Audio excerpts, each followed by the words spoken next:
and today I want to talk about home credit, which is legit. At nag-offer siya ng variety of utang products. Kasama na dun yung product loan, yung kwarta, yung credit card.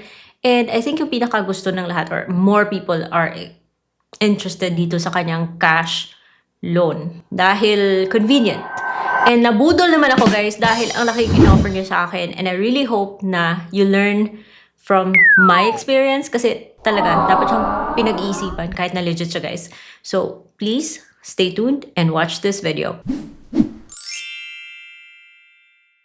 Hello everyone! Welcome back to my channel. It's Ate Red here. Dito pinag-uusapan po natin yung iba't ibang mga online loan platforms because financial literacy po yung ating pinaka goal dito. Of course, we want to be responsible borrowers because yung utang pwede natin siyang gamitin as a tool for our future goals.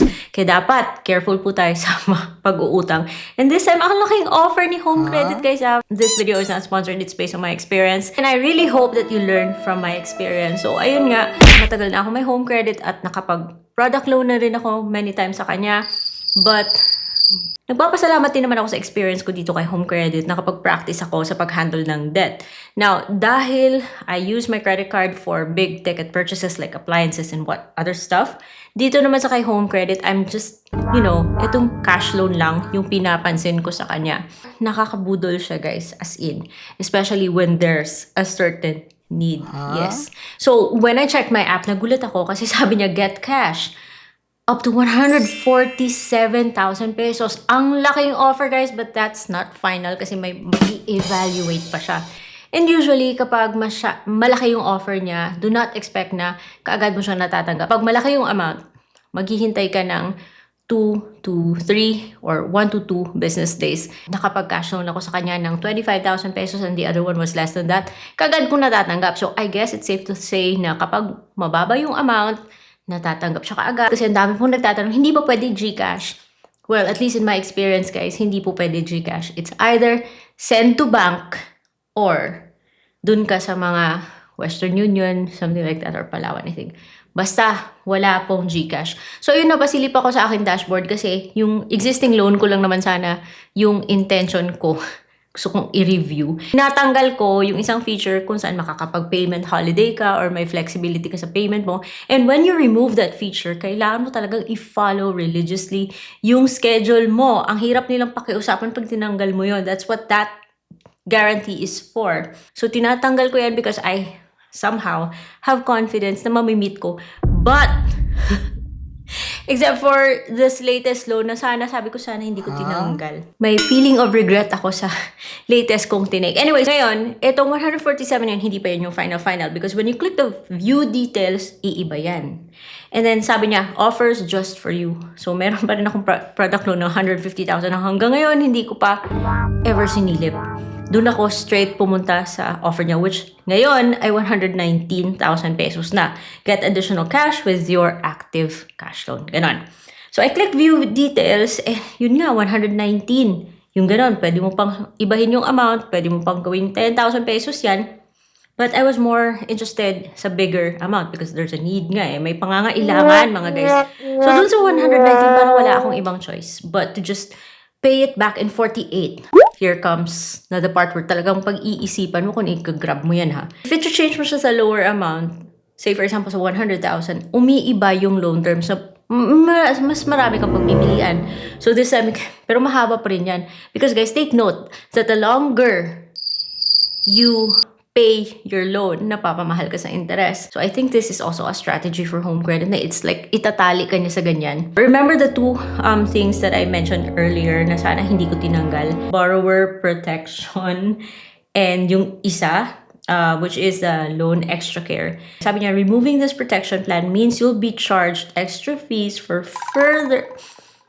future requests for due date change, payment holiday, and early repayment. So, I wish hindi ko yun tinanggal. Because remember, baka kasi gusto ko siyang bayaran agad in a shorter period of time. Tatawag ka. Sana hindi ko siya talaga tinanggal, guys. Anyways, pinatanggal ko siya. So, if, say for example, I was going to get 119,000 pesos yung initial niyang offer, I only have the option to pay 42 months or 48 months. Still, parang dodoble yung total na babayaran mo at the end of your term. So yun, but with that, magiging 5,606 per month yung magiging payment mo kasi tinanggal ko yung 2 other services niya. So, ito na, yung madugong part. You have 2 cash out options na pagpipilian, and that's cash over the counter, yun yung mga Western Union, or credit to my bank account. Wala pong GCash as far as I know. And then meron siyang loan summary for you to review before you commit or claim the loan. Say for example, 119.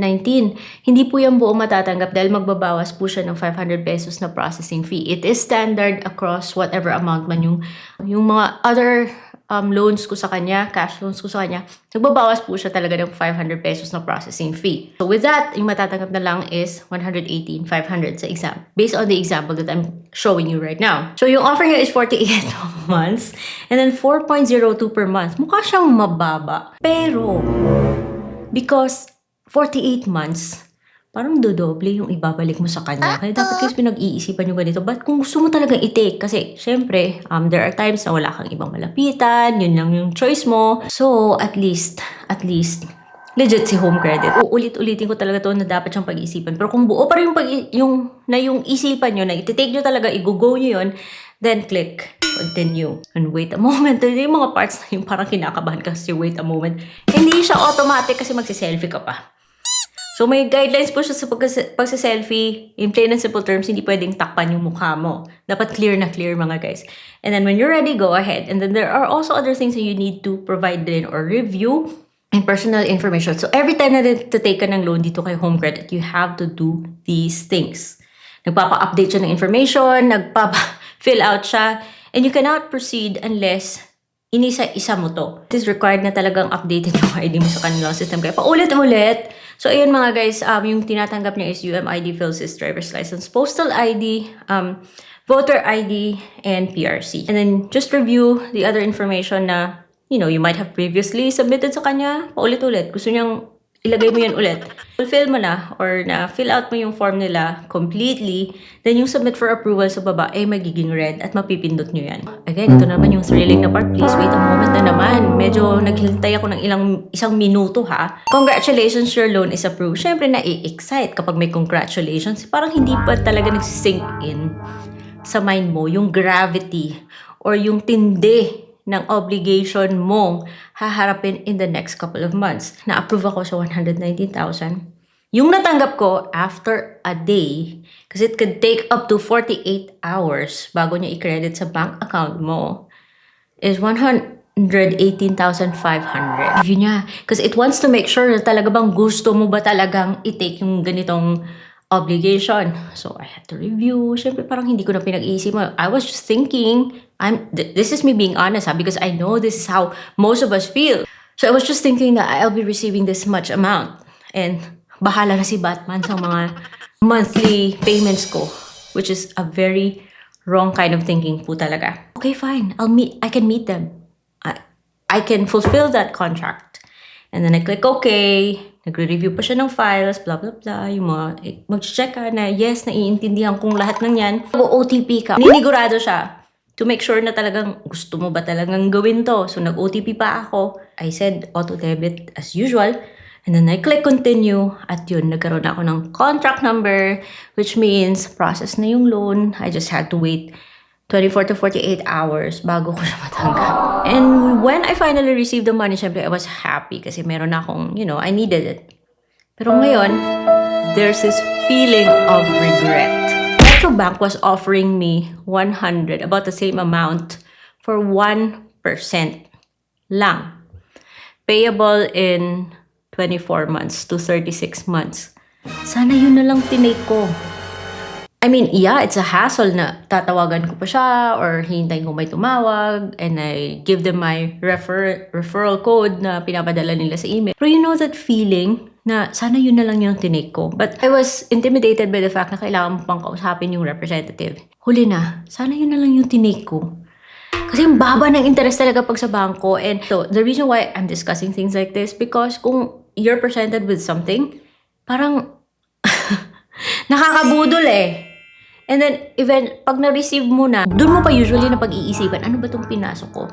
So, I hope you learn from my experience, guys. Kumuha na naman ako ng bato na ipupok sa ulo ko. Sana doon na lang ako nag-cash advance sa credit card ko. Kasi ang baba ng interest. I have a list of legit loan apps here. I hope na mahanap nyo yung mga loan apps na mas bagay sa needs nyo. Much better offer kaysa dito. And if you want to learn about cash loan na pwede mo matake through your credit card, you can also check my credit cards and bank loans na playlist.